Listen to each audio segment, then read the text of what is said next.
Hello दोस्तों, जय हिंद। उम्मीद आप सब लोग मस्त होंगे और अपनी पढ़ाई में व्यस्त होंगे।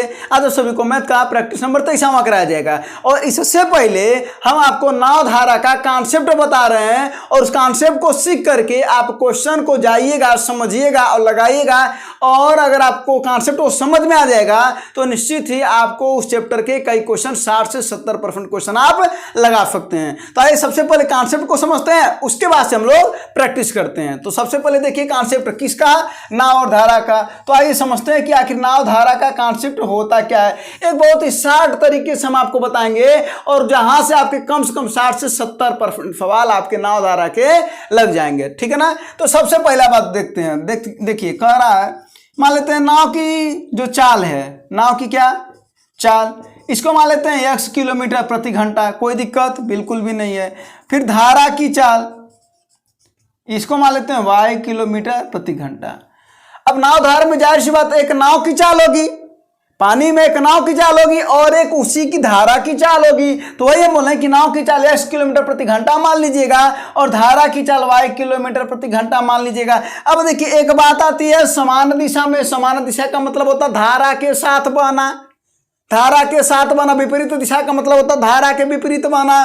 तो वही बात कर लें समान दिशा की, बात कर लें समान दिशा की, बात कर लें समान दिशा की। इसी को कहते हैं अनुकूल चाल, इसी को क्या बोलते हैं अनुकूल चाल, ठीक ना। इसी को बोलते हैं अनुप्रवाह चाल, क्या बोलते हैं इसी को अनुप्रवाह चाल। तो ये जो चाल है ये क्या होता है। अब एक बात आपको बताते हैं कि चाल बराबर क्या होता है भैया, वो होता है दूरी बटा समय। आप कहेंगे चाल बराबर क्या होता है, दूरी बटा समय। ये आप एक कॉन्सेप्ट याद रखे रहिएगा। तो वही बात कर रहा है कि अगर समान दिशा में चाल की बात करें, अनुकूल में चाल की बात करें या अनुप्रवाह चाल की बात करें तो इसमें क्या करते हैं। तो जब भी एक बात आपको बता दे रहे हैं कि अगर एक बात बताइए, धारा के साथ अगर नाव चले तो आपको जहां जाना होगा, मान लीजिए आपको नदी के उस पार जाना है और धारा की दिशा जिधर है उधर ही नाव जा रही है, तो आप सबसे पहले एक बहुत आसान से कॉन्सेप्ट में समझिएगा। बताइए समय कम लगेगा कि ज्यादा। तो आप कहेंगे कि समय लगेगा कम, कहेंगे ना, क्योंकि धारा के साथ जा रहे हैं तो समय लगेगा कम। तो समय लगेगा अगर कम तो चाल का होगा ज्यादा। क्यों? क्योंकि समय और चाल में उल्टे का संबंध है। तो समय कम चाल ज्यादा, समय ज्यादा तो चाल कम। तो समय यहां पर क्या लगा है, जब समान दिशा में जा रहे हैं तो समय कम तो चाल ज्यादा। ज्यादा का मतलब क्या होता है, ज्यादा का मतलब क्या होता है, दोनों को जोड़ना, अर्थात क्या हो जाएगा तब x प्लस वाई किलोमीटर प्रति घंटा आ जाएगा। और अगर बात करो वहीं पर विपरीत दिशा में, बात करना किस दिशा में, विपरीत दिशा में, बात कर रहे हैं प्रतिकूल, बात कर रहे हैं प्रतिकूल या बात कर रहे हैं ऊर्ध्व प्रवाह है। अगर इन सब चाल की बात हो रही है, ये सब नाम एक ही है, विपरीत चाल का है या प्रतिकूल चाल का है या ऊर्ध्वप्रवाह चाल का है, ठीक ना। अब एक बात बताइए, अब मान लीजिए धारा जिधर जा रही है नाव उसके विपरीत आ रहा है, तो कहां जहां आपको जाना होगा वो जल्दी पहुंचेंगे, टाइम ज्यादा लगेगा, दोनों में से क्या होगा। तो आप कहेंगे समय ज्यादा लगेगा। तो समय अगर ज्यादा लगा तो चाल का होगा हो कम ना होगा, समय ज्यादा तो चाल कम। और जब चाल कम तो दोनों को क्या कर देंगे, घटा देंगे। तो दोनों के यहां पर अंतर ले लीजिए, दोनों का आपने क्या कर लिया, अंतर ले लीजिए। बस ये आपका यहां पर कॉन्सेप्ट एक बन गया। अब देखिए इसका मतलब है कि नाव की चाल अगर दे रखा हो और धारा की चाल दे रखा हो, अनुप्रवाह पूछे या अनुकूल, या तो ये पूछे या तो ये पूछे, ऊर्ध्वप्रवाह चाल पूछे, तो आप ज्ञात कर सकते हैं कि नहीं। तो आइए देखते हैं। अगर हम मान लेते हैं इसका मान दे दे रहे हैं आपको 5 किलोमीटर प्रति घंटा और धारा की चाल दे दे रहे हैं 2 किलोमीटर प्रति घंटा। एक और बात यहां पर हमेशा नोट करिएगा कि जो नाव की चाल होती है वो धारा की चाल से हमेशा अधिक होती है। नाव की चाल धारा की चाल से हमेशा अधिक होती है, दिमाग में नोट करके रखिएगा। धारा की चाल हमेशा कम, नाव की चाल हमेशा ज्यादा होगी। अब देखिए, तो नाव की चाल अगर 5 किलोमीटर प्रति घंटा है और धारा की चाल 2 किलोमीटर प्रति घंटा है, हम आपसे पूछ रहे हो कि समान दिशा में चाल बताओ या अनुकूल चाल बताओ या अनुप्रवाह चाल बताओ, तो क्या करना है, तो दोनों चलिया को भाई साहब जोड़ देना है, अर्थात 5 + 2 = 7 किलोमीटर प्रति घंटा। इसका मतलब है कि अनुकूल चाल कितना आ गया, 7 किलोमीटर प्रति घंटा। कोई दिक्कत वाली बात बिल्कुल भी नहीं। ऐसे सवाल लेता है, कहता है कि यदि नाव की चाल 5 किलोमीटर प्रति घंटा है, धारा की चाल 2 किलोमीटर प्रति घंटा है, तो जरा बताइए अनुकूल चाल क्या होगी, जोड़ देंगे। क्या कर देंगे, जोड़ देंगे। अगर वही पूछता विपरीत चाल बताओ या प्रतिकूल चाल बताओ या ऊर्ध्व प्रवाह चाल बताओ, तब क्या करते, तब घटा देते। तब 5 में से 2 को घटा देंगे तो आ जाएगा 3 किलोमीटर प्रति घंटा। बताइए कोई दिक्कत वाली बात नहीं है। यानी यहां से आपका 2 सवाल पहले मूलभूत सवाल बन गया कि नहीं बन गया। सीधा सीधा इन दोनों चाल का मान दिया रहेगा। आप पूछ देगा अनुकूल चाल बताओ या प्रतिकूल चाल बताओ, तो जोड़ करके अनुकूल चाल ज्ञात कर लेंगे और घटा करके प्रतिकूल चाल ज्ञात कर लेंगे। बोलिए कर लेंगे कि नहीं, बिल्कुल कर लेंगे। अब यहां से सवाल थोड़ा सा और बढ़ा देते हैं। अगर यहीं पर क्वेश्चन कर दे, अगर क्वेश्चन कर दे आपसे क्या कि पहली बात तो नाव की चाल दे रखा हो, धारा की चाल दे रखा हो, तो कह दे कि बी टोटल 21 किलोमीटर जाने में कुल कितना समय लगेगा अनुकूल। ध्यान से प्रश्न सुनिएगा कि यदि नाव की चाल 5 किलोमीटर प्रति घंटा है, धारा की चाल 2 किलोमीटर प्रति घंटा है, तो 21 किलोमीटर धारा के साथ जाने में कितना समय लगेगा। क्वेश्चन क्या है, धारा के साथ जाने में ना, तो धारा के साथ अर्थात समान दिशा। तो अगर आप बताइए समान चाल आपका कितना आ गया, 7 किलोमीटर ना, क्योंकि इसमें जोड़ेंगे तो चाल बराबर क्या हो जाता है, दूरी बटा समय। तो यहां पर कौन सी चाल, तो अनुकूल चाल बराबर क्या हो जाएगा, अनुकूल चाल बराबर हो जाएगा दूरी बटा समय। बोलिए कोई दिक्कत, बिल्कुल भी नहीं है। तो अनुकूल चाल अभी आपका कितना आया, जब 5 दिया है 2 दिया तो कितना हो जाएगा, 7 हो जाएगा। दूरी कितना दे रखा था, 21 किलोमीटर। समय पूछ रहा था, तो जरा बताइए कितना हो जाएगा, समय इधर आ जाएगा तो समय बराबर हो जाएगा 3 घंटा। बोलिए हो जाएगा कि नहीं, हो जाएगा कि नहीं। इसका मतलब एक सवाल वहां पर बन गया आपका। अगर वही बात अगर इसमें बोल दिया होता कि जरा बताइए कि नाव की चलिए वही 5 किलोमीटर प्रति घंटा, धारा की चाल 2 किलोमीटर प्रति घंटा, तो जरा बताइए विपरीत दिशा में या प्रतिकूल दिशा में जाने पर 21 किलोमीटर, तो कुल कितना समय लगेगा। अब जरा बताइए, अब यहां पर क्या हो जाएगा, अनुकूल चाल जैसे ज्ञात किए हैं वैसे ही होगा प्रतिकूल चाल। प्रतिकूल चाल बराबर क्या हो जाएगा, दूरी बटा समय। तो प्रतिकूल चलवा कितना आपका आया, 3, तो 3 बराबर कितना हो जाएगा, 21 दूरी है ना, अब बटा समय। तो 3 7 21, तो समैया बराबर कितना हो जाएगा, 7 घंटा। बोलिए हो जाएगा कि नहीं। तो 2 सवाल और बन गया कि नहीं। अब सुनिए, अब यहीं पर एक क्वेश्चन और बन सकता है क्या, कि अगर कह दे कि नाव की चाल 5 किलोमीटर प्रति घंटा है, धारा की चाल 2 किलोमीटर प्रति घंटा है, तो अनुकूल 21 किलोमीटर, अनुकूल जाने में और वापस आने में कुल कितना समय लगेगा। उत्तर बताइए जरा खटाक से, उत्तर कितना हो जाए, अनुकूल में जाने में यही कमा करेंगे 3 घंटा यहाँ लगा और 7 घंटा प्रतिकूल में लगा, तो कुल समय कितना लगा आपको, 10 घंटा नहीं लगा। बोलिए 10 घंटा नहीं लगा तो लग गया। ये आपका 5वां सवाल है।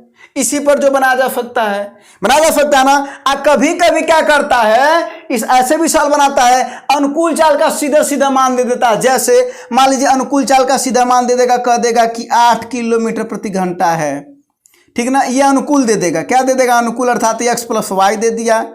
x + y जब लिखेंगे तो अर्थात अनुकूल समझिएगा। और अगर कह दे धारा का चाल का मान, यानी धारा अर्थात y दे रखा है, अब कह दे ये 3 किलोमीटर प्रति घंटा है, तो जरा बताओ नाव की चाल क्या होगी, नाव की पूछेगा। तो जरा बताइए कि x + y बराबर अगर 8 दे रखा है, ये वाला चाल यहाँ पर दे रखा है, तो क्या हो जाएगा, तो 8 बराबर x + y, और y क्या है, धारा की चाल, तो 8 बराबर क्या हो जाएगा, x + 3, और इधर आएगा तो माइनस हो जाएगा। तो 8 में से 3 जा कितना हो जाएगा, 5 बराबर x, अर्थात नाव की चाल कितनी होगी, 5 किलोमीटर प्रति घंटा। ये इस पर भी सवाल पूछ सकता है। ऐसे भी कर सकता है, प्रतिकूल चाल दे रखा हो और धारा की चाल दे रखा हो, तो नाव की चाल ज्ञात करने के लिए कहते हैं। तो इसका मतलब ये दे रखा हो, अर्थात x - y के बराबर दे रखा है 10 किलोमीटर प्रति घंटा। अब इसमें अगर धारा की चाल दे रखा हो, तो अर्थात y दे रखा है, और धारा की चाल दे रखा हो अगर 2 किलोमीटर प्रति घंटा, तो y का मान है 2। तो जब उधर जाएगा तो x बराबर क्या हो जाएगा, 10 और +2, अर्थात 12 किलोमीटर प्रति घंटा। और ये x क्या है, ये है नाव की चाल। तो जरा बताइए, नाव की चाल यहां पर आ गया। यानी ये सब क्वेश्चन घुमा फिरा करके ऐसे ही पूछे जाते हैं, लेकिन कॉन्सेप्ट आपका है कितना, कॉन्सेप्ट आपको यही है ना, समान दिशा और विपरीत दिशा, और ये चाल बराबर दूरी बटा समय। अब देखिए, अब इसके आगे कुछ क्वेश्चन बताते हैं, ठीक है ना। अभी इसके आगे अब और भी क्वेश्चन कैसे बनते हैं। अब देखिए, अगर मान लेते हैं यहाँ पर तो क्या है, नाव की चाल धारा की चाल पता, तो ये दोनों चाल ज्ञात कर सकते हैं। मान लीजिए नाव की चाल और धारा की चाल न दे करके अनुकूल और प्रतिकूल चाल दे दो, तब क्या करेंगे, तब जरा देखिए क्या करेंगे। अगर आपको नाव की चाल अगर ज्ञात करना है, नाव की चाल ज्ञात करने के लिए तो आपको क्या करना है, देखिए अगर ये दोनों चाल दे रखे हों, अगर ये दोनों चाल दे रखे हों और नाव की चाल ज्ञात करना है तो दोनों को जोड़ दीजिए, अर्थात अनुकूल प्लस प्रतिकूल, इन्हीं दोनों को आधा कर दीजिए, ठीक ना, जोड़ करके। अब धारा की चाल ज्ञात करना है तब क्या करेंगे, तो दोनों को घटा दीजिए, अर्थात अनुकूल माइनस प्रतिकूल चाल, और इसी को आधा कर दीजिए, ठीक ना। अब सवाल यहाँ पर थोड़ा सा बदल लेते हैं आपको समझाने के लिए। यहाँ पर दे देते हैं सवाल कुछ, आपको देखिए कैसे लगेगा। अब सवाल अगर रहे कि समान चाल यानी अनुकूल चाल अगर दे रखा हो आपको 10 किलोमीटर प्रति घंटा और प्रतिकूल चाल दे रखा हो आपको 8 किलोमीटर प्रति घंटा, और तब आपसे पूछ रहा हो तो जरा बताओ, अगर अनुकूल चाल यानी धारा की दिशा में एक नाव की चाल 10 किलोमीटर प्रति घंटा है और प्रतिकूल चाल कितना है, 8 किलोमीटर प्रति घंटा है, तो जरा बताओ नाव की चाल, ये धारा के साथ थी जो पहले बोले हैं, तो क्या हो जाएगा। अगर नाव की चाल ज्ञात करना है तो कुछ नहीं करना, बस 10 + 8 बटा 2 कर देना है, यानी 10 × 8 = 18 बटा 2 अर्थात 9 किलोमीटर प्रति घंटा आ जाएगा नाव की चाल। अगर धारा की चाल ज्ञात करना तब क्या कर रहेंगे, 10 - 8 बटा 2 कर लेंगे, तो 2 बटा 2 अर्थात 1 किलोमीटर प्रति घंटा। ये क्या आ जाएगा, धारा की चाल। और हम आपको बोले थे ना कि धारा की चाल नाव की चाल से हमेशा कम होती है और नाव की चाल ज्यादा होती है, तो ये भी क्वेश्चन पूछा जा सकता है। यानी अब देखिए, अगर ये दोनों पता था तो ये दोनों पता हो गया, और अगर ये दोनों पता है और ये नहीं भी दिया है तो हम दोनों ज्ञात कर सकते हैं। बोलिए कोई दिक्कत इसमें, बिल्कुल नहीं। यहाँ पर भी अगर दूरी दे दे, पूछ दे समय, तो समय बराबर क्या हो जाएगा, दूरी बटा चाल। अब जिस चाल की बात करे, या तो नाव की चाल की बात करेगा, धारा की चाल की बात करेगा, नहीं तो समान दिशा की चाल बात करेगा, नहीं तो विपरीत दिशा की चाल की बात करेगा। बोले कोई दिक्कत, बिल्कुल भी नहीं है। अब देखिए, अब यहाँ पर एक और कॉन्सेप्ट आता है, वो कॉन्सेप्ट यहाँ पर नोट करिएगा कि अगर आपको कुल समय, तो कुल समय बराबर यहाँ पर हम लिख दे रहे हैं छोटा छोटा समय। अब ये क्या कॉन्सेप्ट है, कुल समय बराबर छोटा छोटा समय। अब छोटा छोटा समय का मतलब क्या हुआ, यानी कुल समय मान लेते हैं अगर आपका t है, कुल समय कितना है, t है, तो छोटा छोटा समय। अब समय बराबर क्या हो जाएगा भैया, यहाँ पर ही बता दीजिए जरा, तो आप कहेंगे कि दूरी बटा चाल हो जाएगा, बिल्कुल हो जाएगा, दूरी बटा चाल, चाल इधर चला जाएगा, समय इधर, तो दूरी बटा चाल हो जाएगा। तो जरा देखिए छोटा छोटा समय का मतलब क्या हुआ, अर्थात d बटा, अगर कह दे अनुकूल दिशा में तो यहाँ पर क्या हो जाएगा, x + y हो जाएगा, और अगर कह दे प्रतिकूल दिशा में, इसको भी रुकिए समझने के लिए रुक जाइए, ये क्या हो जाएगा, x - y प्रतिकूल में। और यही छोटा समय और छोटा समय मिल करके अर्थात जोड़ करके कुल समय हो रहा है। तो ये कॉन्सेप्ट नोट करे रहिएगा, बहुत जरूरी है और बहुत इंपॉर्टेंट है, और इस पर सवाल बनते हैं। सवाल बना दें जरा, देखिए कह रहा है कि यदि अनुकूल, मान लीजिए नाव की चाल दे रखा हो और धारा की चाल दे रखा हो, यही 5 किलोमीटर प्रति घंटा और 2 किलोमीटर प्रति घंटा दे रखा हो, ठीक ना। कह दे कि अगर कुल समय उसे, यानी एक नाव को जाने में, धारा के साथ जाने में और आने में अगर कुल समय लग रहा हो 10 घंटे, कुल समय लग रहा हो 10 घंटे, और नाव की चाल दे रखा हो 5 किलोमीटर प्रति घंटा, धारा की चाल दे रखा हो 2 किलोमीटर प्रति घंटा, तो दूरी पूछे तो इसी वाले से लगेगा। यहाँ पर कुल समय कितना दे रखा था, 10, तो यहाँ पर लिख दीजिए 10। दूरी हमको नहीं पता है, कोई बात नहीं है। नाव की चाल 5, धारा की चाल 2, अर्थात कितना हो जाएगा, 7 हो जाएगा। अरे भाई अनुकूल 7 ना हो जाएगा, आज जब प्रतिकूल जब उधर से आएगा धारा के विपरीत, तब क्या हो जाएगा, तब हो जाएगा d बटा, उन दोनों को माइनस कर देंगे, 3 हो जाएगा। कोई दिक्कत बिल्कुल भी नहीं है। अब इसी को सॉल्व कर लीजिए, तो ये 3d इधर जाएगा, 7d इधर, तो टोटल 10d हो जाएगा। आप 7 × 21 इधर चला जाएगा, यहाँ पर सॉल्व कर लेते हैं, यानी क्या हो जाएगा, 10 × 21 बराबर 10d, 10 से 10 कट जाएगा, तो 21 बराबर d, अर्थात दूरी कितनी आ गई, 21 किलोमीटर आ गई।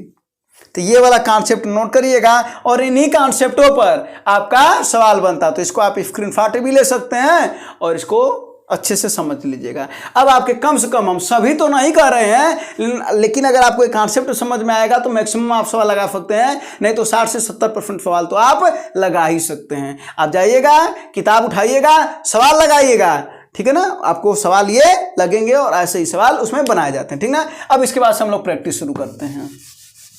ये रहा कॉन्सेप्ट।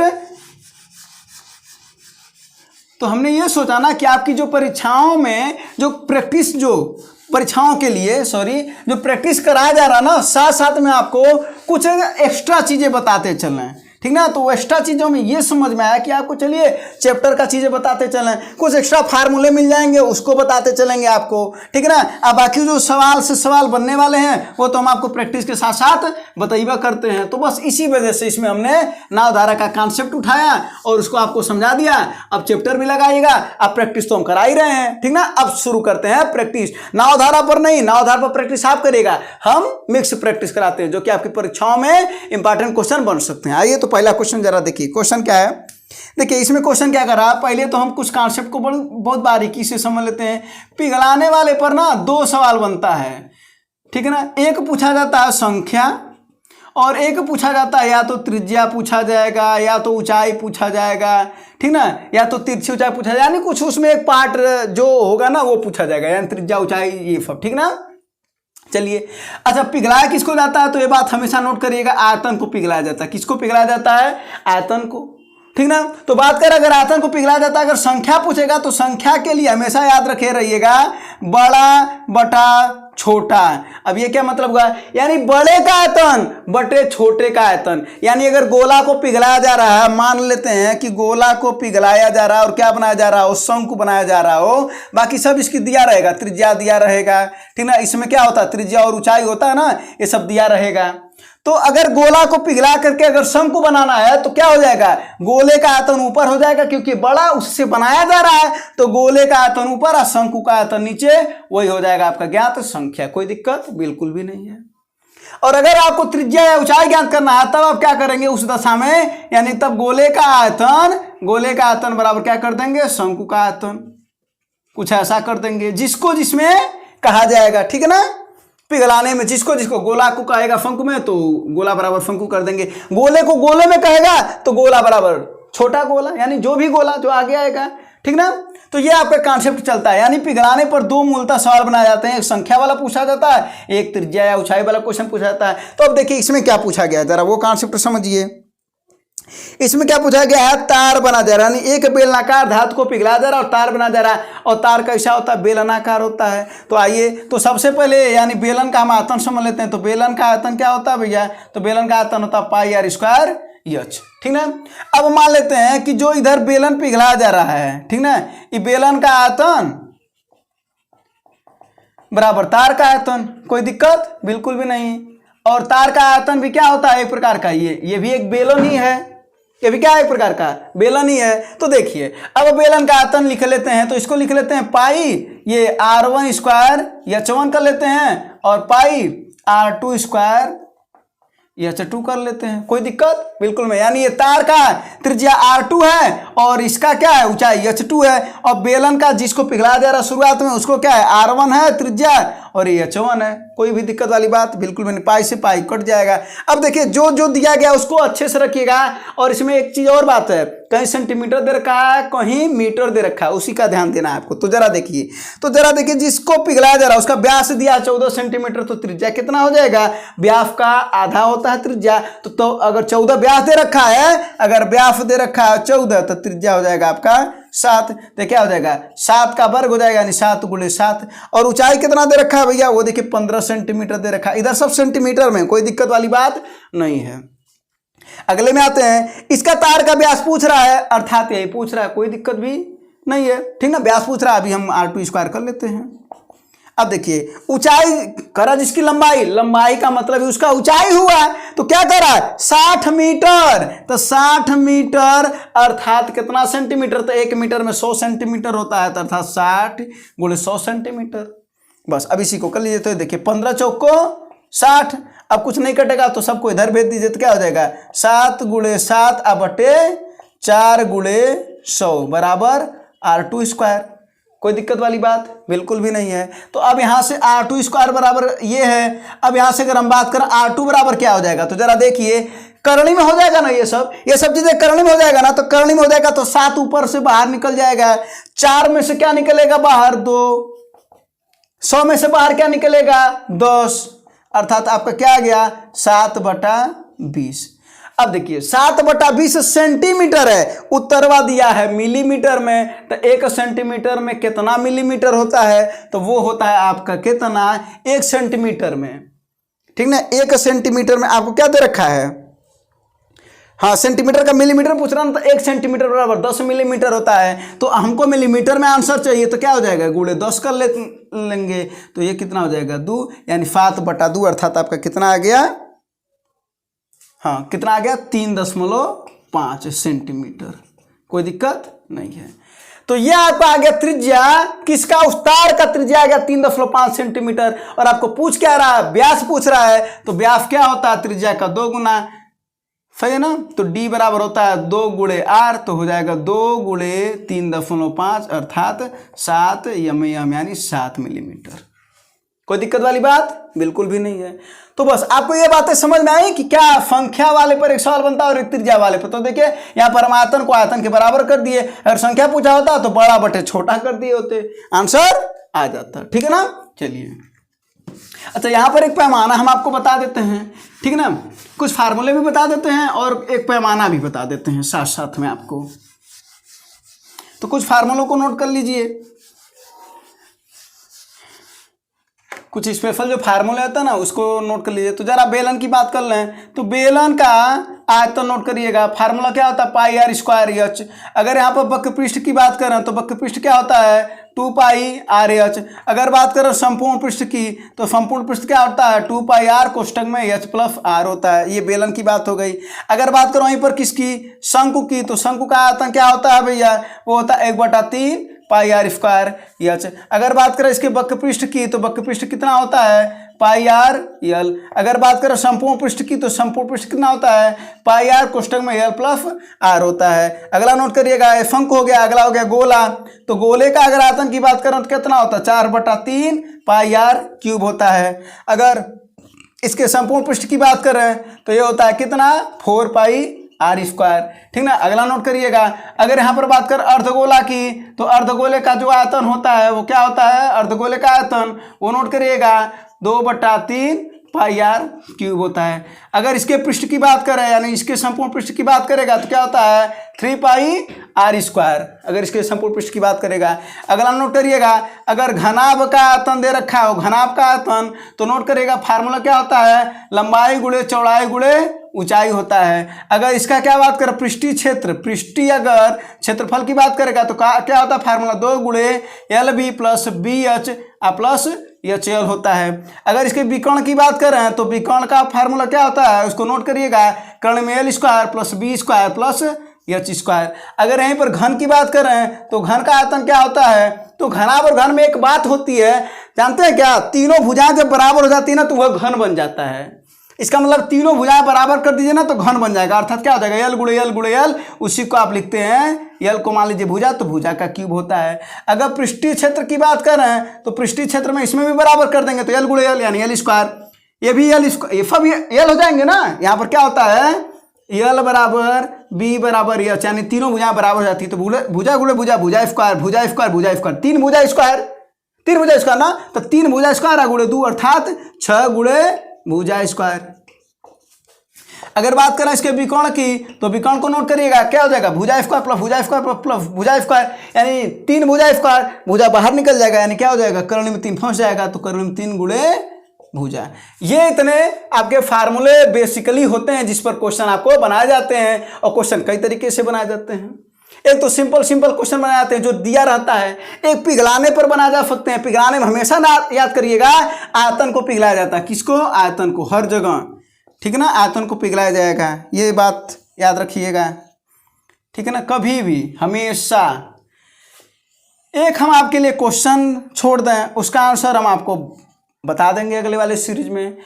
जरा आप हमको बता दीजिएगा कि अगर अर्धगोले का आधार ऊंचाई, अगर एक ही अर्धगोले में आधार को एक चित्र बनाया ऐसा जा रहा जिसमें उसका अर्धगोले का आधार, बेलन का आधार और शंकु का आधार समान है और उसकी ऊंचाइयां समान है। तो जरा इन लोगों का अनुपात बताइए, किसका? अर्धगोले का, शंकु का और बेलन का। उत्तर आप बताइएगा। और ये सवाल बहुत पूछा जाता है एसएससी द्वारा, ठीक ना। चलिए, तो ये कुछ फार्मूले हो गए जिसको आप नोट कर लीजिएगा। अब बात करते हैं जो अभी आपको बोले हैं ना कि एक क्या बताएंगे हम आपको, एक पैमाना बता दें ना, जो यहाँ पर मीटर सेंटीमीटर वाली बात आई है ना, तो उसको भी बता दें। आप एक ही बार पूरी बात समझ जाएंगे। तो आइए देखते हैं कि वो पैमाना कौन सा है आखिर, ठीक ना। बहुत लोग इसको पढ़े होंगे, बहुत लोग अभी नहीं जान रहे होंगे। तो जरा आइए देखते हैं पैमाना क्या है। पैमाना सुनिए, kilo, hecto, deca, metre, deci, centi, millimetre, ठीक ना, मिली। अब हम जानते हैं कितने पैमाने हैं इसमें। देखिए कौन कौन से पैमाने, मीटर, लीटर और ग्राम पैमाना। अब समझिएगा कैसे बनेगा।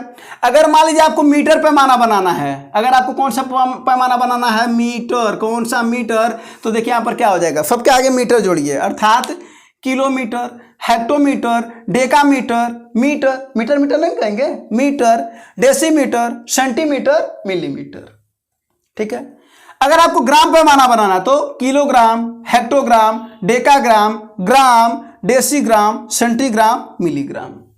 अगर आपको लीटर पैमाना बनाना है तो kilolitre, hectolitre, डेकालीटर, litre, decilitre, फेंटीलीटर, millilitre.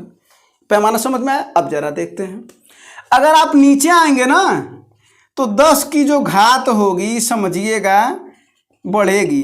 क्या होगी? बढ़ेगी। तो इसका मतलब जब ऊपर जाएंगे तो 10 की घात क्या होगी भैया? 10 की घात घटेगी तब, है ना। आइए देखते हैं, इसको समझते हैं। अगर आपको पूछा जाए कि 1 किलो मीटर में कितने मीटर, तो आप सभी को पता होगा 1000 मीटर होता है। आइए देखते हैं, 1 किलोमीटर से देखिए मीटर पर पहुंचना तो आपको कितने बार जाना पड़ेगा। देखिए 1, 2 और 3, तीसरी बार में पहुंचा ना तो 10 घाते 3 कर देंगे, और 10 घाते 3 को क्या कहते हैं? 1000 कहते हैं। अगर आपको पूछे कि 1 मीटर में कितने सेंटीमीटर, तो मीटर देखिए कहाँ है, मीटर ये है और हमको नीचे आ रहा है ना, तो मीटर से सेंटीमीटर पर आ रहा है, यानी 1 और 2 यानी 10 घाते 2, अर्थात 1 मीटर में 100 सेंटीमीटर, ठीक ना। अब पूछता है अगर 1 सेंटीमीटर में अगर पूछे कितने मिलीमीटर, ठीक ना, कितने मिलीमीटर।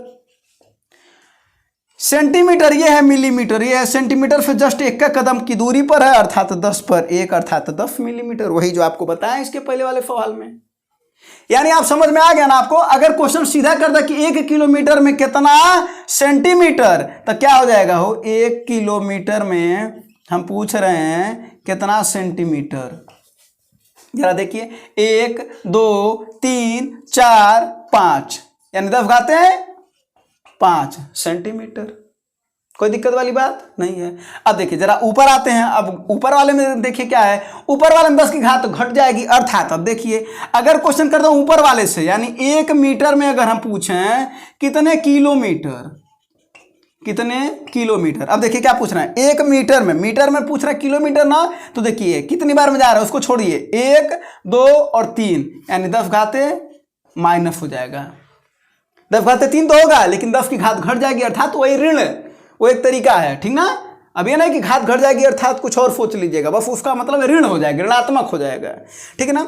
अगर कहा है कि 1 सेंटीमीटर में कितना डेकामीटर, तो 1 सेंटीमीटर में हम पूछ रहे हैं कितना डेकामीटर। तब जरा देखिए क्या हो जाएगा, सेंटीमीटर से डेकामीटर ऊपर जाना ना, तो सेंटीमीटर यहाँ पर है, यानी 1, 2 और 3 यानी 10 घाते हैं यहाँ पर भी -3। अगर क्वेश्चन आ जाए कि 1 मिलीमीटर में कितने किलोमीटर, अगर आ जाए तो मिलीमीटर यहाँ है, किलोमीटर वहाँ है, हमको यहाँ से लेकर वहाँ तक पहुँचना। तो जरा देखिए 1, 2, 3, 4, 5, 6 तो 10 घाते -6 किलोमीटर। ये आपको पैमाना, बहुत से पैमाने आपको याद हो गए, ठीक ना। तो ये सब कुछ पैमाने हैं। अब चलते हैं क्वेश्चन पर, ठीक ना। तो बहुत देर हो गया एक ही क्वेश्चन पर, है ना। चलिए, तो हमारा काम है ना क्वेश्चन के साथ साथ आपकी इतनी प्रैक्टिस कराना ताकि क्वेश्चन के आजू बाजू भी अगर कुछ पूछे तो आप उसका आंसर दे सकें। ठीक है ना। चलिए अब अगले क्वेश्चन पर चला जाए। हाँ, तो अगला क्वेश्चन जरा देखते हैं क्या है। अगला क्वेश्चन देखिए क्या करा, 4 क्रमागत संख्याओं का गुणनफल निम्नलिखित में से किस संख्या से हमेशा विभाज्य होगा। कभी भी अगर क्रमागत, देखिए अगर क्रमागत क्वेश्चन की बात कर रहा हो, क्रमागत, तो क्रमागत में अगर क्या कहे, अगर हमेशा अगर 4 क्रमागत पूर्णांकों की बात करेगा, अगर पूर्णांकों की बात करें, ठीक ना, तो हमेशा जो आप मानेंगे वो क्या मानिएगा, देखिए क्या मानेंगे आप, x +1 x +2 x +3 dot dot dot ये मानेंगे। अगर यहाँ पर बात करें सम संख्याओं की तो क्या मानेंगे, x +2 x +4 x +6 dot dot dot. अगर विषम मानना है तो क्या मानेंगे आप, तो भी x +2 यही चीजें मानेंगे। ठीक ना। बस कभी भी अगर क्रमागत पूर्णांक की बात करेगा तो आप ये मानिएगा, सम की बात करेगा तो ये मानेगा, विषम की बात करेगा तो ये मानेगा। अब देखिए क्वेश्चन आपका क्या कर रहा है कि 4 क्रमागत संख्याओं का गुणनफल हमेशा किससे विभाज्य होगा। कोई दिक्कत ही नहीं है। तो अगर 4 अगर हम मान लेंगे तो 4 क्रमागत क्या क्या मानेंगे हो, 4 क्रमागत क्या मानेंगे, 4 क्रमागत यही ना मानेंगे। x गुणनफल कर रहा है x +1 x +2 और x +3, यही ना। x का मान रख दीजिए 1, क्या रख दीजिए 1, तो जरा देखिए क्या हो जाएगा, 1 गुणे 1 और 1 2 गुणे 1 और 2 3 गुणे 1 और 3 4, बस 4 3 12 दूना 24 1 9 24, 24 से हमेशा कट जाएगा। वो नहीं समझ में आया तो आप चाहें तो x = 2 भी रख सकते हैं। x = 2 पर भी देख लीजिए जरा, तो 2 रख दीजिए यहाँ पर, 2 गुणे 2 और 1 3 गुणे 2 और 2 4 गुणे 2 और 3 5, इसको देखिए 5 को 20, अब 20 3 60 60 दूना 120, क्या बताइए 120 24 से नहीं कट जाएगा, कट जाएगा, यानी सबसे छोटी से छोटी संख्या कौन सी होगी, 24। तो ऐसे सवाल में ना सीधा सीधा आप x बराबर क्या रख दिया करिए, 1 रख दिया करिए, आपका आंसर आ जाएगा। इसी पर सम वाला भी सवाल बना सकता है और विषम वाला भी सवाल बना सकता है ना, बिल्कुल बन सकता है। तो इसका आंसर हो गया आपको 24। अब अगले सवाल को देखते हैं। यहाँ पर ये नोट करने वाली बात है कि क्रमागत संख्याओं को मानना क्या होता है। ठीक है। हाँ, अब अगले क्वेश्चन के, अगर आपको ये चीजें समझ में आए तो आप शेयर जरूर कर दीजिएगा। ठीक है ना।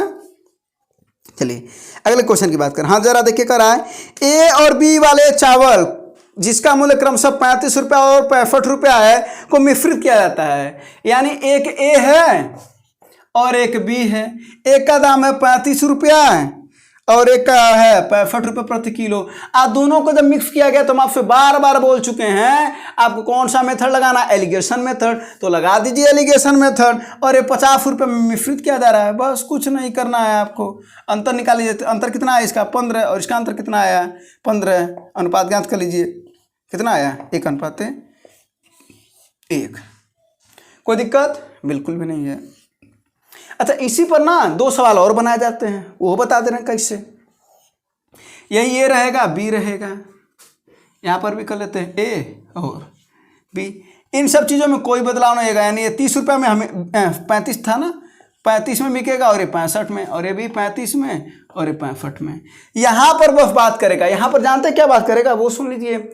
यहाँ पर कहेगा जो 50 रुपये है ना, यहाँ पर कह देगा कि 25% लाभ के साथ। अर्थात क्वेश्चन सुनिए, पूरा क्वेश्चन पढ़ते हुए आइए और अंत में जब कहाँ जहाँ का रहना प्राप्त मिश्रण का नया औसत मूल्य 50 रुपये प्रति किलोग्राम हो जिसमें 25% का लाभ हो, उसी के आगे जोड़ देगा तो 25% का लाभ होगा। अब देखिए 25% का लाभ के साथ है ना 50 रुपया है, अर्थात 125 बराबर है 50 रुपया, क्योंकि उसमें 50 रुपया छुपा है और हमको क्या चाहिए, क्रय मूल्य चाहिए, अर्थात हमको 100 चाहिए। तो क्या कैसे निकालेंगे, तो यानी 100 तिरछा गुणा कर लीजिए, गुणे 50 बटा 125, ये कितना हो जाएगा 25 दूना 50 25 25 125, 5 दूना 20 20 दूना 40, ये हमको मिल गया मूल्य 40। समझे कि नहीं। जब 25% का लाभ कहेगा अगर उसमें छुपा हुआ है तो आप हमेशा समझिएगा एक बात को कि वो 125% बराबर दे रखा है जिसको मिश्रित कर रहा था, यानी 50 नहीं था, वो 50 दे रखा था जिसमें 25% का लाभ इंक्लूड है, तो वो था 40। तो अब देखिए, अब इसका अनुपात कितना हो जाएगा जी, ये कितना हो जाएगा, ये 25 ना हो जाएगा और ये कितना हो जाएगा 15, ठीक ना। तो इसको मिटा दे रहे हैं, अब समझ में आ गया होगा कि कहाँ से ये आया होगा, ठीक ना। तो कितना हो जाएगा 5 × 25 और 5 × 15 यानी 5:3 आपका ये आंसर आया। इसमें बताते हैं अगर वहां पर कह दे कि 50% का हानि हो रहा हो, लीजिए वही 16 में जोड़ेगा जहां पर कहेगा ना कि प्राप्त मिश्रण का नया औसत मूल्य 50 रुपये प्रति किलोग्राम है जिसमें 50% की हानि शामिल है, वहीं पर कह देगा। अब देखिए इसका मतलब वो 50% की हानि शामिल है, तो यानी 50 बराबर 50 तो 100 बराबर कितना, तो क्या हो जाएगा 50 × 100 बटा 50, इससे कट जाएगा अर्थात 100। ये क्रय मूल्य हुआ है 100 रुपया आपका। वो 50 दिया था लेकिन उसमें 50% हानि थी तो 100 रुपया है। तो बस अब इसका अंतर ज्ञात कर लीजिए, तो इसको फिर मिटा देते हैं, तो यहाँ कितना हो जाएगा, ये हो जाएगा 65, ये 65 5 35 हो जाएगा ना, और ये हो जाएगा 35 अब 5 40 65 हो जाएगा ये। तो 5 × 35 और ये 5 × 13 65 यानी 7:13 का अनुपात तब आया। चावल ए और बी का अनुपात आया 7:13। हो सकता था यहाँ पर कुछ यूनिट भी दे सकता है, 100 किलोग्राम 200 किलोग्राम, तो अलग अलग चावल बताइए, चावल की मात्रा बताइए, वो भी पूछ सकता था, सभी में तीनों में पूछ सकता था। तो ये 3 सवाल तो है ही, उस पर भी 3 सवाल यानी 6 सवाल आप सीख गए। अगर एक कह देता कि दोनों का टोटल 100 किलोग्राम है, कुछ भी कह सकता था, तो उसकी मात्रा बताइए, तो ए का मात्रा हो जाता 50 किलोग्राम और ये भी 50 किलोग्राम, ऐसे सब में पूछ सकता है, ठीक ना। तो बिल्कुल, तो ये समझ में आया होगा। अब चलते हैं अगले क्वेश्चन पर। तो इसमें टोटल 3 सवाल तो ये है ही, अब मात्रा वाला अगर जोड़ लेंगे तो 3 सवाल और यानी 6 सवाल है। तो आपको सबसे पहले ये समझना पड़ेगा ना, क्योंकि ये भी समझना बहुत जरूरी है कि उस सवाल से ही तो सवाल बनाए जाते हैं, ठीक है। चलिए अगला क्वेश्चन जरा सुनिएगा। कर अब प्रतिवर्ष चक्रवृद्धि ब्याज की एक निश्चित दर पर उधार दी गई 2 वर्षों में 1460 रुपया और 3 वर्षों में 1606 रुपया हो जाती, ब्याज की दर ज्ञात करिए।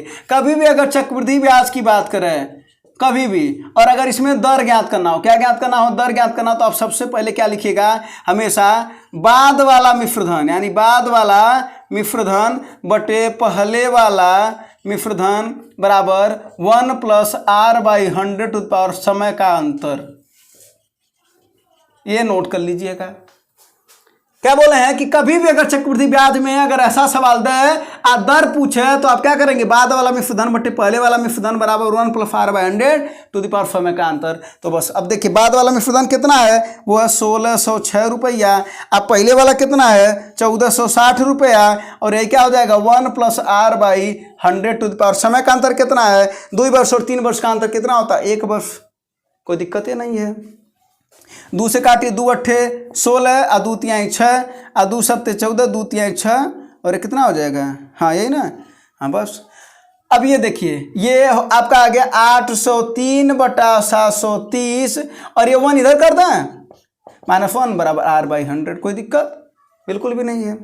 अब देखिए 730 इसमें से जाएगा तो कितना हो जाएगा, ये आपका आ जाएगा 730 यानी 803 में 803 - 730 बटा 730 बराबर r/100। तो इसी को जब 803 में से 730 को घटाएंगे तो देखिए 70 3 73, हाँ ये हो जाएगा आपका r/100 बराबर आ जाएगा 73/730। तो ये 73 से 73 कट जाएगा यानी 10 बार में, और इससे कट जाएगा यानी यहाँ पर आपका आर का वैल्यू आ गया 10%, यानी रेट कितना है 10%।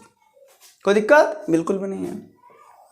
इसी टाइप का एक और सवाल पूछता है चक्रवृद्धि ब्याज में, वहां पर पूछता है समय बताओ, वहां पर समय ज्ञात करने के लिए कहता है। जैसे यहाँ पर बोले ना दर ज्ञात करने के लिए कहता है, वहां पर समय ज्ञात करने के लिए कहता है, वो बता दे रहे हैं। सवाल कैसे पूछेगा, देखिए 200 रुपया की जो राशि रहेगी, ठीक ना, वो कहेगा मान लेते हैं कि 2 वर्ष में कह दे कि वो हो गया 400 रुपया।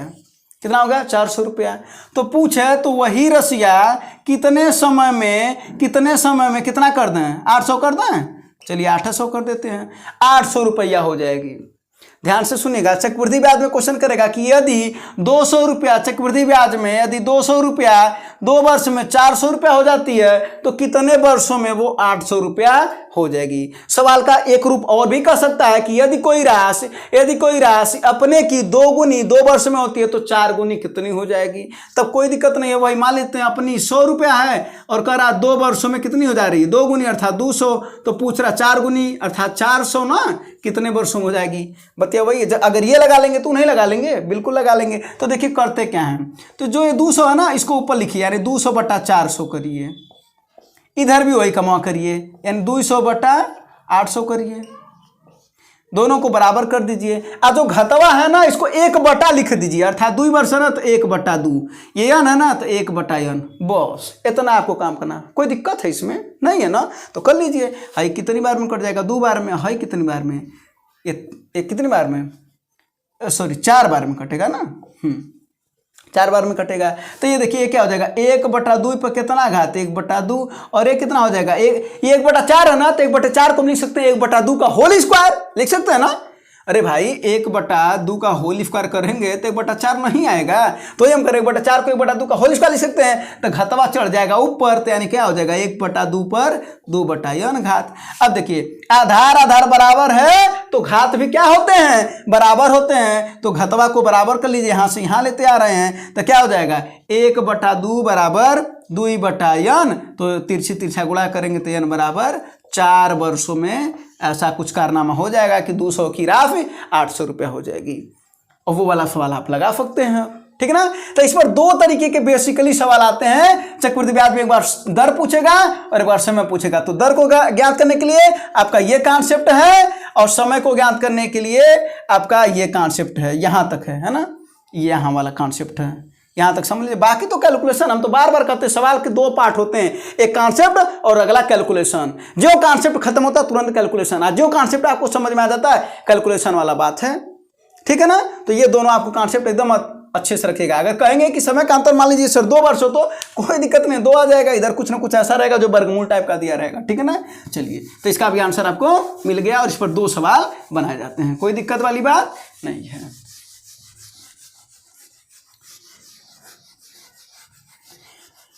अब अगले क्वेश्चन को देखते हैं।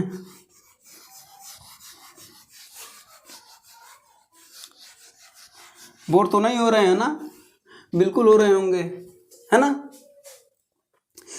चलिए अब जरा देखिए अगला क्वेश्चन क्या है, कर रहा है 10,816 का वर्गमूल की बात कर लेते हैं पहले। तो वर्गमूल में एक बात हम आपको समझा दें, इसका वर्गमूल पूछ रखा है, आप आंसर तो दे ही लेंगे लेकिन जल्दी से जल्दी कैसे लगाते हैं वो समझ लेते हैं। देखिए 1 का वर्ग का इकाई अंक याद करिए, कितना होता है 1 होता है, 2 का कितना होता है 4 होता है ये वर्ग, 3 का इकाई अंक क्या होता है 9 होता है, इकाई अंक है ये इकाई अंक, ठीक है। 4 का वर्ग का इकाई अंक क्या होता है 6 होता है, 5 के वर्ग का इकाई अंक क्या होता है 5 होता है, 6 के वर्ग का इकाई अंक क्या होता है 6 होता है, 7 के वर्ग का इकाई अंक क्या होता है 9 होता है, 8 के वर्ग का 4 और 9 के वर्ग का कितना होता है भैया 1, ठीक है ना। आज जिसके इकाई अंक 0 वाला रहा उसका इकाई अंक हमेशा 0 आता है, 0 के वर्ग वाला, यानी जैसे 10 का वर्ग करिए तो 100 यानी इकाई अंक 0 आएगा। एक बात आप समझिएगा, यहाँ पर देखिए जरा सा, ये अंक कुछ दिखाई दे रहा है, ये दिखाई दे रहा है,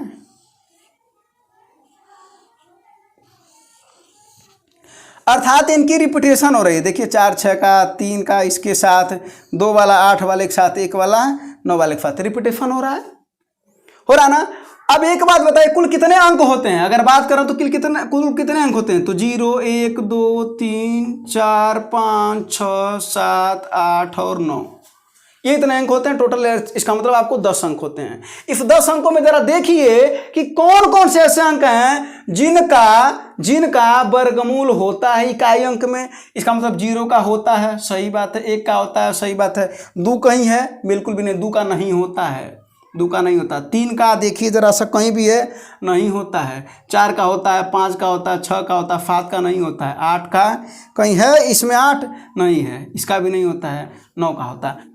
अब बात कर रहे हैं वर्गमूल आखिर कौन कौन सा तब हो सकता है। आप जरा देखिए 0 वाला 1 4 5 6 और 9, अर्थात जिसके इकाई अंक में ये सब अंक होते हैं ना उसके वर्गमूल होते हैं, और जिनके इकाई अंक में 2, 3 और 7 हो और 8 हो, ये 4 इकाई अंक अगर हो तो उसका वर्गमूल बिल्कुल भी नहीं हो सकता है। जैसे मान लेते हैं, जैसे आपका प्रश्न क्या दे रखा है, आपका प्रश्न जो दे रखा था कि 10,816, अगर यही ऑप्शन दे देता कि 10,813 दे देता, 10,812 दे दे और 10,817 दे दे, आपको आता बताइए जरा सा इसमें से निम्न में से कौन सा वर्गमूल किसका वर्गमूल है, और कहता है कि कौन सी किसका वर्गमूल है, या ये किस संख्या का ये एक वर्ग है। तो एक बात बताइए, जिसका इकाई अंक, यही तो ध्यान देने वाली बात है ना, और ऐसे क्वेश्चन आते भी हैं, आप देखिएगा,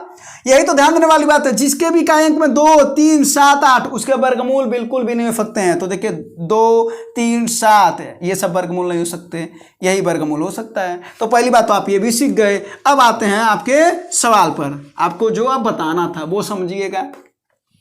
देखिए ये बात उठाए, यानी 10,816 यही है ना। देखिए इसमें करना क्या है, इकाई के 2 अंक, यानी 2 अंक को एक साथ लीजिएगा, बाकी सबको एक साथ लीजिएगा। केवल 2 को एक साथ, बाकी जितने भी रहे, 3 अंक रहे तो एक साथ, 2 अंक रहे तो एक साथ, 4 अंक रहे तो एक साथ। अब पीछे से केवल 2 अंकों को एक साथ। अब जरा बताइए किसके इकाई अंक में 6 आता है, तो 6 आपको देखिए जरा से यहाँ पर किसके किसके इकाई अंक में आता है, एक तो 4 और एक तो 6, अर्थात 4 और 6। कोई दिक्कत वाली बात बिल्कुल भी नहीं है। अब हम ये देखेंगे ना कि ये किसके किसके वर्ग के बीच में है। क्या हम बोले हैं कि 108 किसके किसके वर्ग के बीच में है, तो जरा देखिए 10 के वर्ग के बीच में है, 10 का वर्ग होता है 100 और 11 का वर्ग होता है 121, अर्थात ये 10 और 11 के वर्ग के बीच में है। तो 10 और 11 के वर्ग के बीच में है, इन्हीं का गुणा कर लीजिए तो कितना हो जाएगा, 10 और 11 का गुणा कर लेंगे तो कितना हो जाएगा, वो ये 110। अब ये देखेंगे कि 108 इससे कम है कि ज्यादा, तो 108 कम है ना, ये कम है ना 108, तो कम वाला उत्तर होगा, अर्थात 104। यानी किसका वर्ग है, किसका वर्ग है ये 104 का है। आपका आंसर आ जाएगा 104। नहीं समझे, एक और बता देते हैं एग्जाम्पल, इसमें क्या दिक्कत है। एक और एग्जाम्पल ले लेते हैं, आपका वो अगला एग्जाम्पल है 37,249। हमने क्या बोला है, 2 अंकों को पीछे से उठाइए, अब बाकी को एक साथ कर लीजिए। अब उसके बाद से देखिए 9 जो है वो 9 2 लोगों के में आता है, एक तो 3 के इकाई अंक में और एक तो 7 के इकाई अंक में, यानी 3 लिख दीजिए और 7 लिख दीजिए। और उसके बाद से खोजिए कि किसके किसके वर्ग के बीच में है। तो जरा बताइए किसके किसके वर्ग के बीच में, तो 19 का वर्ग होता है 361, तो और 20 का वर्ग होता है 400, तो 19 और 20 के बीच में है। बोलिए है कि नहीं है। तो 19 गुणे 20 कर देंगे तो कितना हो जाएगा, 380 आ जाएगा। यानी जो बची हुई संख्या ना, इसको ये देखना कि किसके किसके वर्ग के बीच में है। तो पता चला कि 19 और 20 के वर्ग के बीच में है और उनका गुणा कर लीजिए तो हो गया 380। अब इतना देखना कि ये कम है कि ज्यादा, तो 372 इससे क्या है, कम है, तो 372 कम है तो कम वाला उत्तर, यानी 193 का ये क्या है, वर्ग है। अगर ज्यादा रहता तो 7 वाला उत्तर। कोई भी दिक्कत बिल्कुल भी नहीं है, ठीक ना। एक आध क्वेश्चन और करा दें, एक क्वेश्चन और कर लीजिए। 15,625, इकाई का अंक 5 है, तो इसका मतलब क्लियर है कि इकाई का अंक क्या होगा, 5 होगा। ये 2 अंकों का, क्योंकि इसमें तो एक ही होता है ना, तो 5 हो गया। अब बचे ये 2 अंक। अब ये 2 अंक देखेंगे किसके किसके वर्ग के बीच में है, तो ये 12 और 13, क्योंकि 13 का वर्ग होता है 169, 12 का होता है 144, तो ये किसके किसके बीच में है। तो इसका यहाँ पर हम लिख देते हैं 5 इकाई अंक, ठीक ना। तो किसके किसके वर्ग के बीच में, 12 और 13, तो 12 और 13 के वर्ग के बीच में है, तो कितना हो जाएगा, 12 और 13 का गुणा करेंगे तो कितना आ जाएगा भैया, और 12 और 13, 12 12 में 144 और 144 12 156 हो गया ना। तो 156 देखिए वही संख्या में आ गई। आज जब वही आ जाएगी तो बस 5 इसी के आगे में लिख देना है, किसके आगे, वही छोटी वाली इकाई अंक के, यानी 12 के इकाई अंक के बाद। बस ये हो गया आपको वर्गमूल ज्ञात करने का बेस्ट तरीका, ठीक है ना। कितना भी अंक का आप ज्ञात कर सकते हैं। अगर यहीं पर आपको कुछ बता था वर्ग ज्ञात करने का तरीका, तो चलिए वर्ग भी ज्ञात करने का साथ साथ में तरीका बता देते हैं। 1 से लेकर के 100 तक, 1 से लेकर के 100 तक का वर्ग ज्ञात करना। तो जरा बताइए किसका वर्ग ज्ञात करना चाहते हैं। चलिए 99 का ज्ञात कर लेते हैं, ठीक है ना। देखिए इसमें क्या करना है आपको, 9 का वर्ग कितना हो जाएगा 81, और इसका भी वर्ग कर दीजिए 81, यानी दोनों अंकों का क्या कर देंगे, वर्ग कर देंगे। और जो 3 अंक दिख रहा है ना, ये 9 और 9 ये 2, इन लोगों का गुणा कर लीजिए। इसका मतलब है 9 9 81 और 81 दूना 162, और एक अंक छोड़ के लिखिएगा, अर्थात ऐसे लिखिएगा। अब इसी को ऐड कर लीजिए, 1 8 2 10, 1 आया 6 1 7 1 8 आया, और 8 1 9 98, 101 आ गया। कोई और एक आपको बता देते हैं, मान लीजिए 76 ले लीजिए। अब क्या करना है आपको, 7 का वर्ग करना है 49, 6 का वर्ग करना है 36। इसमें कोई दिक्कत बिल्कुल भी नहीं। अब क्या कर लेंगे, गुणा कर लेंगे, तो 6 7 42, अब 42 दूना 84, एक अंक छोड़ के लिख दीजिए, कोई दिक्कत नहीं है। 6 हो गया, 4 3 7 हो गया, 9 8 17, और 4 1 5, यही आपका 76 का वर्ग हो गया।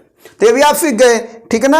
अब चलते हैं, तो ये क्वेश्चन क्या था, 10,816 का वर्ग पूछ रहा, वर्गमूल पूछ रहा था, तो इसका वर्गमूल आया था 104। तो इस प्रश्न का आपको आंसर मिल गया 104, ठीक है। चलिए, तो आप यहाँ पर वर्गमूल भी जान गए और वर्ग भी ज्ञात करना जान गए, 1 से लेकर के 100 तक का वर्ग भी आप ज्ञात कर सकते हैं। अब अगले क्वेश्चन पर चलते हैं और देखते हैं कि आपका अगला क्वेश्चन क्या है।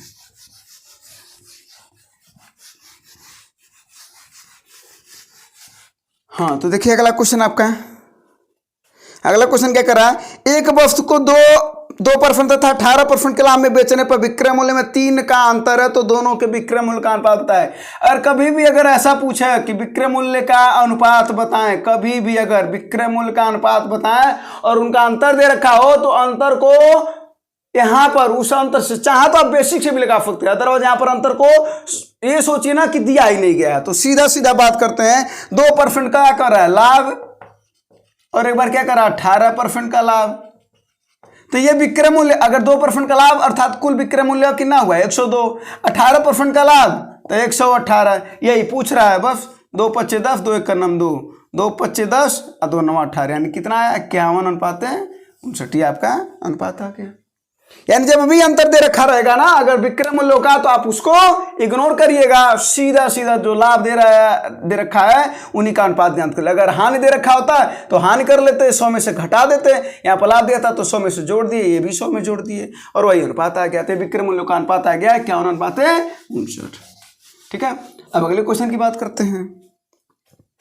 हाँ, जरा देखिए अगला क्वेश्चन क्या करा है, करा 2 धनात्मक पूर्णांकों का अनुपात 3:4 है। अनुपात कितना है 3:4, अर्थात पहली संख्या हो जाएगी 3x, दूसरी हो जाएगी 4x, और क्या करा इन्हीं का योगफल 70 है। तो लीजिए, कोई दिक्कत नहीं है, इन्हीं का योगफल 70 कर लीजिए। इसका मतलब 7x बराबर हो जाएगा 70, तो x बराबर आपका आ गया 10। तो पहली संख्या क्या हो गई, अगर देखा जाए तो ये हो गया 30, और दूसरी संख्या हो गई 40। बोलिए कोई दिक्कत हो तो, कोई भी दिक्कत नहीं है। अब क्या कर रहा है, प्रत्येक पूर्णांक में कितना जोड़ा जाना चाहिए कि उनका अनुपात 5:6 आ जाए। इसका मतलब ये जो 30 आया है, ये जो 30 आया है, इसी में मान लेते हैं हम x जोड़ दे रहे हैं, ठीक ना। चलिए यहाँ पर x लिखे हैं, y जोड़ दे रहे हैं, और वही कह रहा है कि नीचे वाले में भी कितना जोड़ दिया जाए, 40 वाले में भी कितना जोड़ दिया जाए, और ये अनुपात कितना आ जाए 5:6 आ जाए।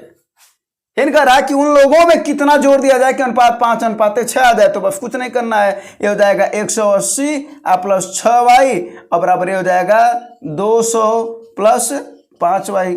इसको इधर भेज दीजिए, इसको उधर भेज दीजिए, तो 6y में से 5y जब y बचेगा और 180 उधर जाएगा तो माइनस हो जाएगा, तो 200 में से 180 जा 20, अर्थात तो y की वैल्यू कितनी आ गई 20। तो पूछ क्या रहा था आपका कि कितना जोड़ दिया जाए, तो क्या कर देंगे 20 जोड़ दीजिए, आपका आंसर आ गया। कोई दिक्कत बिल्कुल भी नहीं है, ये तो इजी सवाल था, ठीक है ना। चलिए अब अगले क्वेश्चन पर बात करते हैं। अगला क्वेश्चन देखते हैं। हाँ जी, अगला क्वेश्चन देखिए, कह रहा निम्नलिखित में से छोटी भिन्न कौन सी है। जरा देखिए, पहली बात यहाँ पर नोट करेगा, 3/4 पहला है, दूसरा कितना है 4/5, आप लोग आंसर दीजिए तब तक, 5/6, और चौथा 6/7।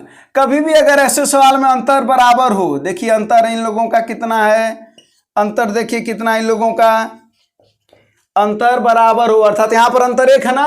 अगर अंतर बराबर हो, पहली बात ध्यान दीजिएगा, अंतर बराबर हो और ऊपर जो संख्याएं हैं वो अंश होती है ना, ऊपर अंश होता है, नीचे क्या होता है, हर होता है। तो नोट करिएगा इस बात को कि अगर अंश छोटा हो और हर बड़ा हो तब अगर अंतर समान हो, नोट करिएगा पहला बात करिएगा नोट कि अंश छोटा होना चाहिए, हर बड़ा होना चाहिए। अंश छोटा हर बड़ा, अंश छोटा हर बड़ा, अंश छोटा हर बड़ा और अंतर समान हो। तो जो छोटा होता है अंश, यानी क्या, अंश छोटा, तो वो संख्या भी छोटी होगी। इसका मतलब ये संख्या छोटी होगी।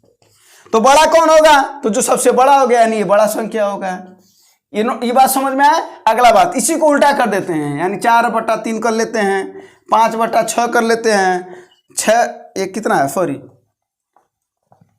ये 5/4 कर लेते हैं, और ये क्या हो जाएगा 6/5 कर लेते हैं, और ये 7/6 कर लेते हैं। इस कंडीशन में इसी चीज का उल्टा हो जाता है। अर्थात यहां पर देखिए, यहां पर भी अंतर समान, हर जगह अंतर क्या है, समान, 1 है। और इस कंडीशन में क्या है कि अंश क्या है, बड़ा है। यहां पर अंश छोटा था, यहां पर अंश बड़ा है हर से, यानी अंश बड़ा हो हर से और अंतर समान हो, तब जो सबसे छोटा अंश होता है, छोटा अंश, वही संख्या बड़ी होती है, यानी बड़ी संख्या है, और सबसे छोटी तभी हो जाएगी। ये दोनों बात नोट करके लिख लीजिएगा, आपको बहुत जरूरत पड़ेगी एग्जाम में, ठीक है ना। चलिए, तो ये क्लियर हो गए होंगे आप। अब अगले क्वेश्चन की बात करते हैं। अब देखते हैं आपका अगला क्वेश्चन क्या है। हाँ देखिए, बहुत अच्छा क्वेश्चन है। क्या कर रहा है, 2 लोग हैं, जानकी और मानसी, जानकी और मानसी 2 लड़कियां हैं, और ये क्या कर रही हैं, काम कर रही हैं, अलग अलग काम करते हुए 45 दिन और 72 दिन में काम कर सकती हैं। 45 दिन और ये 72 दिन। सबसे पहले आप क्या लेते हैं, एलसीएम लेते हैं। तो इनका एलसीएम कितना आ जाएगा, 360 एलसीएम हो जाएगा, और यही इनका कुल काम होगा। तो इसको क्या करते हैं, 360 को से 45 से भाग देते हैं। क्यों, क्योंकि आपको पता है कि क्षमता बराबर क्या होता है भैया, काम बटा समय। तो ये काम है और ये समय है 45 दिन, तो क्या हो जाएगा, ये 8 आ जाएगा, और ये ज्ञात कर लेंगे तो कितना आ जाएगा, ये 5 आ जाएगा। अर्थात जानकी की क्षमता है एक दिन में 8 काम करने की, और मानसी की क्षमता है एक दिन में 5 काम करने की। कोई दिक्कत बिल्कुल भी नहीं। अब देखिए सवाल में क्या कह रहा है कि उन्होंने मिलकर काम करना शुरू किया, अच्छी बात है, परंतु काम पूरा होने से 33 दिन पहले, नोट करिएगा, अगर कभी भी कहे पहले, तो जिसका भी कहेगा पहले ना, उतने लोग उसका क्षमता में उतने दिन का गुणा कर लीजिएगा और कुल काम में जोड़ दीजिएगा। अर्थात क्या कर रहे हैं, जरा सुनिए, 360 में जोड़ना है, किसको जोड़ना है, देखिए, जब अभी पहले वाली कंडीशन कहे कि काम शुरू होने से पहले छोड़ दे, कोई भी कहे, तो देखिए आपको क्या करना है, क्या करा, 33 दिन पहले ना, तो 33 दिन कर दीजिए गुणे। कौन छोड़ रहा है, कमो, ये ध्यान दीजिए, कौन छोड़ रहा है, जानकी छोड़ करके चली जाती, तो जानकी यही है ना, अर्थात 8 दिन पहले ये छोड़ के चली जाती है, तो उसी की क्षमता से गुणा कर देना है। कोई दिक्कत वाली बात बिल्कुल भी नहीं है। तो और बटे क्या कर देना, इन दोनों लोगों की क्षमता, यानी 8 5 13, बस यही आपको करना था। तो आइए अब इसको सॉल्व कर लेते हैं। 360 हो जाएगा, प्लस 8 त्रिका 24, और 8 त्रिका 24 2 26 बटा 13, तो कितना हो जाएगा, ये 4 और 6 6 12, और 3 2 5 1 6 बटा 13, तो 13 क्या हो जाए, 13 चौको 52, और 13 8 104, यानी आपका क्या आ गया, 48 दिन आ गया। कोई दिक्कत नहीं है। तो आपको पहले वाले दिन में क्या करना है, अगर यही जानकी की जगह पर मानसी का बोल दिया होता तो क्या करते, 33 में तब 5 का गुणा करते, और कमवा को क्या कर लेना है, आपको ऐड कर लेना है, बहुत सिंपल सी बात है। तो पूछेगा कुल काम कितने दिन में खत्म हो जाएगा, तो 8 5 13 पूरा इनकी क्षमताएं हैं, तो इन लोग कमवा खत्म करेंगे। तो पहले वाले काम में आपको कंडीशन याद रहना चाहिए कि हमको काम को क्या करना है, जोड़ना है। जो भी छोड़ेगा, जो छोड़ेगा वो ही उसी काम को जोड़ना है। क्यों जोड़ना है ये भी बता दें, रीजन ये बताइए। मान लीजिए आप ही का कोई काम छोड़ करके चला जाएगा, तो अगले को काम करना पड़ेगा ना, और अगर वो काम किया होता तो आपका काम कुछ तो खत्म हुआ होता ना, तो काम बढ़ गया, तो बढ़ गया अर्थात जोड़ देना पड़ा। ठीक है, चलिए अगला कंडीशन सुनिएगा, बहुत ही अच्छा सवाल है, गजब का सवाल है। कह रहा है कि कोहरे में चलने वाली गाड़ी एक व्यक्ति को पार करती है, अच्छी बात है, जो उसी दिशा में 3 किलोमीटर प्रति घंटा की गति से पैदल चल सकता है, और व्यक्ति उस गाड़ी को 100 मीटर दूरी तक देख सकता है। मतलब एक व्यक्ति है जो 3 किलोमीटर पैदल जा रहा है, 3 किलोमीटर प्रति घंटा की चाल से पैदल जा रहा है, और वो देख रहा है 100 मीटर तक की गाड़ी जा रही है, कार जा रही है। कितने देर तक देख सकते हो? 4 मिनट, माने 4 मिनट के बाद सो दिख नहीं रहा है। कौन? वो गाड़ी। यही कंडीशन तो कर रहा है। तो गाड़ी की गति बताइए। एक तो बात बताइए, सबसे पहले एक बात बताइए कि चाल बराबर होता क्या है? आप कहेंगे महाराज दूरी बटा समय होता है, इसमें कौन सी बात है? तो यहाँ पर कौन सी चाल दे रखा है? यहाँ पर दे रखा है समान दिशा की चाल, यानी समान दिशा की चाल, यानी समान दिशा की चाल लिख दे रहे हैं। तो समान चाल बराबर क्या हो जाएगा भैया? दूरी बटा समय। कोई दिक्कत नहीं है, यहाँ पर समान की बात हो रही है ना। तो मान लेते हैं कि कार की गति x किलोमीटर प्रति घंटा है, ठीक है ना। और व्यक्ति क्या है? व्यक्ति का दिया ही है, व्यक्ति का 3 है। अब आप बताइए, अगर समान दिशा में अगर कोई जाता है, तो अगर कोई एक दिशा में जा रहा है इधर से और ये इधर से इसको पीछा कर रहा है, तो समय ज्यादा लगेगा कि कम? तो समय आप कहेंगे कि ज्यादा अरे भाई एक ही दिशा में कोई जाएगा, वो भी दौड़ रहा है, आप भी दौड़ रहे हैं, तो समय ज्यादा लगेगा ना उसको पार करते हुए। आज जब विपरीत आएंगे तो जल्दी मिल जाएंगे, तो जब जल्दी मिल जाएंगे तो चाल ज्यादा हो जाती है। आज जब समय ज्यादा लगेगा तो समय ज्यादा तो चाल कम, अर्थात दोनों का अंतर ले लेते हैं। तो x माइनस अब व्यक्ति का चलवा दिया गया था 3, इतना तो करना है आपको और कुछ नहीं। अब दूरी देखिए कितना दे रखा है? दूरी दे रखा है 100 मीटर, कोई दिक्कत नहीं है। और कितना मिनट तक? 4 मिनट, अर्थात 4 गुणे 60 कर लेते हैं। चाल हमको चाहिए किलोमीटर प्रति घंटा में, ये समझ में? 100 मीटर दूरी है, 4 मिनट, यानी 4 गुणे 60। अब इसी को हम क्या कर लेते हैं? मीटर पर सेकंड को किलोमीटर प्रति घंटा में ना चेंज करना है, तो बड़े वाले में ना चेंज करना है, तो बड़ा वाला ऊपर रहेगा, अर्थात 18/5 कर देंगे। तो बस 0 से 0 कट जाएगा, ठीक है ना। ये 6 त्रिका 18 और ये कितना बार में कट जाएगा? 5 दूना 10 और 2 दूना 4, अर्थात कितना आ गया आपका कि x माइनस 3 बराबर ऊपर बचा 3/2। ये उधर जाएगा तो प्लस हो जाएगा, तो x बराबर 3/2 प्लस 3, तो 3 दूना 6 और 3 9, अर्थात 9/2। यही उसकी चाल हो जाएगी, कोई दिक्कत नहीं है। यही 9/2 किलोमीटर प्रति घंटा। किसकी चाल? कार की चाल हो गई। तो इसमें क्या था भैया? कुछ नहीं था, एक फार्मूला लगा है, चाल बराबर दूरी बटा समय। वो चाल कैसा था? समान दिशा की चाल थी, बात खत्म। उसके बाद से हमने क्या किया? केवल और केवल इसको मीटर पर सेकंड में दिया था, मीटर प्रति मिनट में दिया था। पहले मिनट को हमने सेकंड में बदला, उसके बाद से इसको किलोमीटर प्रति घंटा में बदला, 18/5 से गुणा करके। बाकी क्या है? बाकी कुछ नहीं, यही सवाल में तो 9/2 किलोमीटर प्रति घंटा। और ये बहुत अच्छा सवाल है, ठीक है ना। SSC के मेंस में पूछे जाने वाला सवाल है ये, ठीक है। चलिए अब अगला क्वेश्चन की बात करते हैं। हाँ, अब ये देखिए, ये लास्ट क्वेश्चन आपका। हाँ, लास्ट क्वेश्चन देखिए क्या करा। एक विद्यार्थी को उत्तीर्ण होने के लिए 40% अंक प्राप्त करना आवश्यक है, माने 40% प्राप्त करना है उसे पास होने के लिए।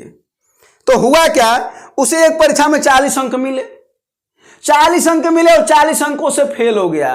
अर्थात अगर उसे कितना अंक मिला होता तो पास हुआ होता है। दो बातें हैं यहाँ पर, या तो उसे आप कहेंगे कि 40% अंक मिला होता, या तो आप कहेंगे 40 अंक पाया और 40 से फेल हो गया, अर्थात 40 और चाहिए था। यही ना मतलब हुआ। 40 अंक पाया, वो ये पाया और ये चाहिए था, यानी ये और मिल गया होता तो कुल ले देकर क्या नहीं 80 मिल गया होता, तो क्या हो गया होता भैया? पास हो गया होता। अर्थात 40% के बराबर नंबर वो पा गया होता कि नहीं, तो बस क्लियर हो गया। यानी 40% बराबर 80, तो पूर्णांक कितना होता है भैया? 100% बराबर, तो कितना तिरछी तिरछा गुणा कर लीजिए, तो 100 गुणे 80 बटा 40, 40 दूना 80, 100 दूना 200। यही आपका पूर्णांक हो गया, अर्थात आपका पूर्णांक आया 200 अंक। कोई दिक्कत नहीं। तो ये सब क्वेश्चन थे, ये आपको कराने थे। अब फिर आपको नेक्स्ट सेशन में और भी क्वेश्चन आपको प्रैक्टिस करा दिए जाएंगे, और साथ साथ में जो हमने शुरुआत में आपको जो नोट्स बताया है वो आपको अगले नेक्स्ट क्लास में हमेशा आपको मिलते रहेंगे। यानी प्रैक्टिस भी कराते जाएंगे और आपको साथ साथ में कोई एक चैप्टर का थ्योरी बता देंगे, कोई फार्मूलों के बारे में बता देंगे, ताकि आपकी रिविजन होती रहे, फार्मूलों की रिविजन होती रहे। मतलब ये जो भी है पूरा प्रैक्टिस पर्पज से है, ठीक ना।